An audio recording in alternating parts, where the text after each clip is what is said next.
ఒక నాయకుడికి ప్రజల గుండెల్లో స్థానం సంపాదించుకోకపోతే ఆ నాయకుడికి భవిష్యత్తు లేదు. దీనికి ఒక ఈజీ ఫార్ములా లేదు. ఒకటే ఒక మార్గం ఉంది. ప్రజల కోసం, ప్రజల తరఫున వారి సమస్యల మీద పోరాటాలు చేస్తేనే ప్రజల గుండెల్లో నాయకులకి స్థానం దక్కుతుంది. కాబట్టి కోఆర్డినేటర్ల మీద చాలా బాధ్యత ఉంది. కోఆర్డినేటర్లు కాంగ్రెస్ పార్టీని బతికించాలన్నా, వారికి రాజకీయ భవిష్యత్తు ఉండాలన్నా జనంలోకి దిగి కార్యక్రమాలు చేయాల్సిన అవసరం ఉంది. కనీసం వారానికి 2 కార్యక్రమాలు ప్రతి నియోజకవర్గంలో ప్రతి కోఆర్డినేటరు చేయకపోతే అసలు కాంగ్రెస్ పార్టీ ఉందా అన్న క్వశ్చన్ మార్కు జనాలలో కలుగుతుంది. కాంగ్రెస్ పార్టీ ఉంది, కాంగ్రెస్ పార్టీ ఎదుగుతుంది అన్న నమ్మకం ప్రజలకు కలగాలి అంటే కాంగ్రెస్ పార్టీ గుంపులుగా ఈ పోరాటాలు చేయాలి. మన జెండాలు కనిపించాలి, మన బ్యానర్లు కనిపించాలి. కాంగ్రెస్ పార్టీ చేస్తున్న పోరాటాలను జనాలలోకి తీసుకువెళ్ళాలి.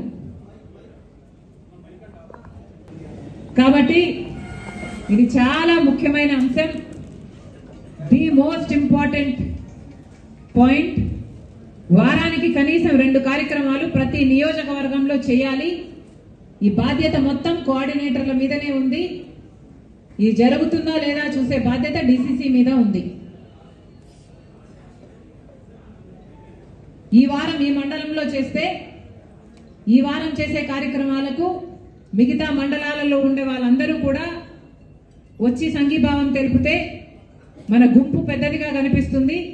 చిన్న చిన్న కార్యక్రమాలు 10 మందితో 50 మందితో ఒక చేసుకోవడం కంటే కనీసం 200, 500 ఇలా పెంచుకుంటూ పోతే జనాలలో మనం నానుతాం. కాంగ్రెస్ పార్టీ కనిపిస్తుంది, మన జెండాలు కనిపిస్తాయి. ఈ వారం ఈ మండలంలో చేస్తే నెక్స్ట్ వారం ఇంకో మండలంలో చేయండి, అలా ఈ వారం ఇంకో మండలంలో చేయండి. అలా మనం పెంచుకుంటూ పోవాలి. మన పరిధిని పెంచుకుంటూ పోకపోతే కాంగ్రెస్ పార్టీ జనాలకి కనిపించదు. ఇది చాలా ముఖ్యమైన విషయం. వారానికి 2 కార్యక్రమాలైనా కనీసం చేయాలి. ఎంత మటుకు వీలైతే అంత మటుకు మీడియా కవరేజ్ తెచ్చుకోవాలి. మీడియా కవరేజ్ వచ్చినా రాకపోయినా సోషల్ మీడియాలో ఒక్కొక్కరు ఒక సైన్యం లాగా పని చేయాలి. పార్టీ బేస్ను పెంచుకోవాలి. మన పార్టీ ఇదివరకు చెప్పినట్టు, లక్ష్మి చెప్పినట్టు 2019కి ముందు చాలా తక్కువ ఉండింది. ఇప్పుడు 2025కు ఇంతమందిగా పెరిగింది. చాలా సంతోషం. ఈ పార్టీ బేస్ను పెంచుకోవాల్సిన అవసరం ఉంది. ఎలా పెంచుకోగలం? ఒకటే మార్గం ఉంది. మొన్న ఓట్లలో వేసినప్పుడు చూసాము, కొంతమంది వైసీపీకి వేశారు, కొంతమంది టీడీపీకి వేశారు, కొంతమంది జనసేనకి వేశారు, కొంతమంది కాంగ్రెస్ పార్టీకి వేశారు. జనాలందరూ ఎక్కడో లేరు, ఎక్కడో ఒక చోట ఓట్లేసిన వాళ్ళగా ఉన్నారు. మన బేస్ను పెంచుకోవాలంటే ఎక్కడి నుంచి తెచ్చుకోవాలి? అక్కడి నుంచే తెచ్చుకోవాలి. మరి ముఖ్యంగా కాంగ్రెస్ పార్టీ ఓటు బ్యాంక్ అంతా వైసీపీ దగ్గర ఉంది. వైసీపీ ఓటు బ్యాంక్ అంతా కాంగ్రెస్ నుంచి వెళ్ళిన వాళ్ళే. కాబట్టి వైసీపీ ఓటు బ్యాంక్ ఎస్సీలు, బీసీలు, ఎస్టీలు, మైనారిటీలు వీళ్ళందరినీ మళ్ళీ కాంగ్రెస్ పార్టీ తెచ్చుకోవాల్సిన అవసరం ఉంది. మన ఓటు బ్యాంకును మనం తెచ్చుకుంటున్నాం, ఏమీ తప్పు చేయటం లేదు. ఈ ఓటు బ్యాంక్ ఒకప్పుడు అక్కడికి పోయింది, మనం మళ్ళీ తెచ్చుకునే ప్రయత్నం చేస్తున్నాం. ఎందుకంటే కాంగ్రెస్ పార్టీ ఒక జాతీయ పార్టీ, కాంగ్రెస్ పార్టీ నిజాయితీ కలిగిన పార్టీ.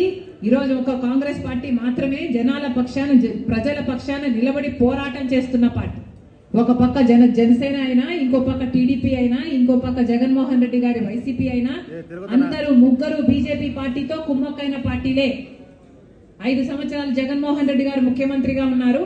5 సంవత్సరాలు రాజశేఖర రెడ్డి గారి కొడుకై ఉండి ఏ బీజేపీ పార్టీని రాజశేఖర రెడ్డి గారు అయితే వ్యతిరేకించారో అదే బీజేపీ పార్టీకి ప్రతి బిల్లులోనూ మద్దతు ఇచ్చారు. అదానికి, అంబానీకి ఏది కావాలంటే అది చేశారు. మోదీకి దత్తపుత్రునిగా వ్యవహరించాడు 5 సంవత్సరాలు జగన్మోహన్ రెడ్డి గారు.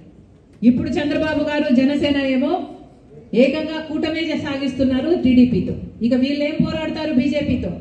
బీజేపీతో పోరాటాలు చేయకపోతే మనం ప్రత్యేక హోదా ఎలా వస్తుంది, పోలవరం ఎలా వస్తుంది, రాజధాని ఎలా వస్తుంది, విశాఖ స్టీల్ని ఎలా కాపాడుకుంటాం? ఇవన్నీ జరగాలి అంటే బీజేపీతో పోరాటం చేసే పార్టీ కావాలి. ప్రజలకి ఇది అర్థం కావాలి, మనం ప్రజల్లోకి ఇది తీసుకువెళ్ళాలి. బీజేపీతో పోరాటం చేసే సత్తా ఉన్న, నిజాయితీ ఉన్న ఏకైక పార్టీ ఈరోజు కాంగ్రెస్ పార్టీ. ఇది మనం ప్రజల్లోకి తీసుకువెళ్ళాలి. మరి ముఖ్యంగా ప్రజల్లోకి తీసుకువెళ్ళాలి అనడం కంటే మిగతా లీడర్లలోకి తీసుకువెళ్ళాలి. మండల లీడర్లైనా, గ్రామ లీడర్లైనా, లేకపోతే టీచర్లైనా, ఇన్ఫ్లుయెన్సర్స్ గా ఉన్న వాళ్ళు ఎవరైతే మిగతా పార్టీలలో ఉన్నారో వాళ్ళలోకి మనం తీసుకువెళ్ళాలి. వాళ్ళతో కంటిన్యూస్ గా కౌన్సిలింగ్ చేయాలి. మనం ఎంత మందిని ఇన్ఫ్లుయెన్స్ చేయగలము అన్న లిస్టు రాసుకోవాలి. వీళ్ళతో నేను మాట్లాడితే ఏదో ఒక రోజుకైనా వీళ్ళు కాంగ్రెస్ పార్టీలో వస్తారు అన్న నమ్మకం ఉన్న వాళ్ళని లిస్టు రాసుకొని వాళ్ళను కంటిన్యూస్ గా కౌన్సిలింగ్ చేయాలి. కంటిన్యూస్ గా కౌన్సిలింగ్ అని ఎందుకు అంటున్నాను అంటే ఒకసారి మాట్లాడినంత మాత్రాన వాళ్ళు మన పార్టీలోకి వచ్చే అవకాశాలు తక్కువ. హిట్ టీవీ యాప్, ఇందులో short news, live news, entertainment shows, movies, digital magazines తో పాటు మీ జిల్లా వార్తలను కూడా ఫ్రీగా చూడొచ్చు. ఎందుకు ఆలస్యం? వెంటనే హిట్ టీవీ యాప్ ని డౌన్లోడ్ చేసుకుని ఫ్రీగా ఎంటర్టైన్మెంట్ పొందండి. Hit TV app. Hit TV app. Please download hit TV app. Hit TV యాప్ని ఫ్రీగా డౌన్లోడ్ చేసుకొని ఎంజాయ్ చేయండి. మీకు నచ్చిన ఎంటర్టైన్మెంట్ కోసం హిట్ టీవీ యాప్ ని ఫ్రీగా డౌన్లోడ్ చేసుకొని ఎంజాయ్ చేయండి. హిట్ టీవీ యాప్ని డౌన్లోడ్ చేసుకుని ఆస్వాదించండి, ఆశీర్వదించండి. ఇంతమంది సెలబ్రిటీలు హిట్ టీవీ యాప్ ని డౌన్లోడ్ చేసుకోండి అని చెప్తున్నారంటే ఎంత మంచి యాప్ ఆలోచించండి. అమెరికా అమెరికాలో చదవాలనుకునే వాళ్ళకి విశ్వసనీయమైన పేరు మన శౌర్య కన్సల్టెన్సీ. UK లో 1 year masters, UK లో 1 year masters, 2 years work permit up to 5 years visa. Contact Saurya Consultancy. Contact 89851 89851.